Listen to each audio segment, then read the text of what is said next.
আজকে সারাদিন ঘুরে ঘুরে প্রায় 20,000 টাকা শপিং করলাম, কারণ আমি চলে যাবো বিদেশ। না সরি গেছে, আমরা ট্যুরে যাওয়ার জন্য তত শপিং করলাম। প্রায় অনেকদিন ধরে কোথাও ট্যুর দেওয়া হয়। চলো আমরা এবার কোথায় ট্যুরে যাচ্ছি তোমাদেরকে সবকিছু ভিডিওতে বলছি। তো গাইস প্রত্যেকবার তোমরা আমাকে বলো আমি নাকি মেয়েদের মতো মেকআপ করি। না এটা হতেই পারে না, আমি তোমাদের সব অত্যাচার মেনে নেবো, কিন্তু এটা মানতে পারবো না। আমি কাইলে মানুষ কাইলে ভালো, শুধু শুধু মেকআপ করার অভাব দিও না। প্রত্যেক দিনে একই জেলা ভালো লাগে, বাড়ির সামনে আসলে গাড়ি পাই না। প্রায় আধা ঘন্টা দাঁড়িয়ে থাকার পর একটা গাড়ি পাইলাম, তারপর টুকটুক করে চলে আসলাম বাজারে। আজকে অনেক কাজ, অনেক কিছু কেনাকাটা করতে হবে। আমার পকেটও খালি, মানিব্যাগও খালি, কাছে 1 টাকাও না। একটা বিকাশের দোকানে এসে কিছু টাকা উঠাই নিলাম। কিছু টাকা না গাইস, প্রায় অনেক টাকা। আমার তো একদিক থেকে কষ্ট লাগছে, আবার একদিক থেকে আনন্দ লাগছে। তবে ভেবে দেখলাম কষ্টের থেকে আনন্দটাই বেশি লাগছে, কারণ ট্যুরে যাবো বলে কথা আনন্দ তো লাগবে। যাই ট্যুরে যেতে হলে তো অনেক কিছু কিনতে হবে। ফার্স্টে চলে আসলাম একটা দোকানে প্যান্ট গেঞ্জি কিনতে। এখানে প্যান্ট গেঞ্জি কালেকশন মোটামুটি ভালোই ছিল। আমি একটা করে প্যান্ট গেঞ্জি সবকিছু দেখছিলাম। এই দোকান আসার পর আমি পছন্দ করতে করতে প্রায় 1 ঘন্টা কাটা দিছি এখানে। তো আমি তো আয়না দেখলে নিজেকে আর কন্ট্রোল করতে পারি না, সারাক্ষণ শুধু ভিডিও করতে ইচ্ছা করে। যাই দোকান থেকে একটা প্যান্ট গেঞ্জি কিনে বের হয়ে যাচ্ছে। তারপর রাস্তা আবার আমার কিছু ছোট ছোট ভালোবাসা মানুষের সাথে দেখা হয়ে গেল। ওদেরকে একটু সময় দিয়ে আবার চলে আসলাম গেঞ্জি কিনতে। এখানে আসার পর থেকে তো আমার সবকিছু ভালো লাগছিল, মনে চাচ্ছিল সবকিছু কিনে ফেলি। মনে চাইলে আর কি হবে ভাই, পকেটের টাকা নাই, তাই মনকে চুপ করানো ছাড়া কোনো উপায় নাই। ওই যে গেঞ্জিটা আমার সাইজে মিলছিল না, অনেক কয়টা গেঞ্জি টাইল দেওয়ার পরে তারপর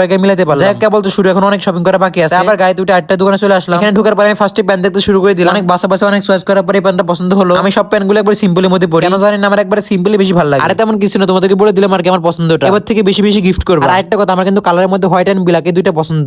তোমরা আবার মনে করো না যে তোমাদের থেকে গিফট আসছে, এমনি বলে রাখলাম। আর এমনও তো হতে পারে যে আমার শ্বশুরের ভিডিওটা দেখতেছে, একবার অনেকদিন ধরে কেস না হয় না, আর কি দোকানে ঢুকে দেখছিলাম একটা কেস পছন্দ হয় কিনা। বলতে সেটা পাই পরার পর অনেক ভালো লাগছিল, ওটাই নিয়ে নিলাম। তারপর আবার একটা লোফার দেখছিলাম, কিন্তু পকেট হঠাৎ করে বলে উঠলো সরি, আর ডায়াল করা সম্ভব না। আর কোনো দিকে কথা না পারি শুধু একটা গাড়িতে উঠে বললাম। গাড়িওয়ালা বলছিল আরে বাপু আমাকে একটু ভিডিওতে নাও। ওনার মনে আশাটা পূরণ করে দিয়ে চলে আসলাম বাড়িতে। চলো এখন তোমাদেরকে দেখে যে আমি ট্যুরে যাওয়ার জন্য কি শপিং করলাম। এই তো এই কেসটা ছিল জর্ডান 4 এর, আর অনেকগুলো প্যান্ট, অনেকগুলো শীতের গেঞ্জি, সবকিছু মিলাই 20,000 টাকা না হলেও অনেক টাকারই মার্কেট করা হয়ে গেল। যাক বলো তো আমি কোথায় ঘুরতে যাচ্ছি। আমি বলবো না, তোমরাই গেস্ট করে কমেন্টে বলো কোথায় যাচ্ছি।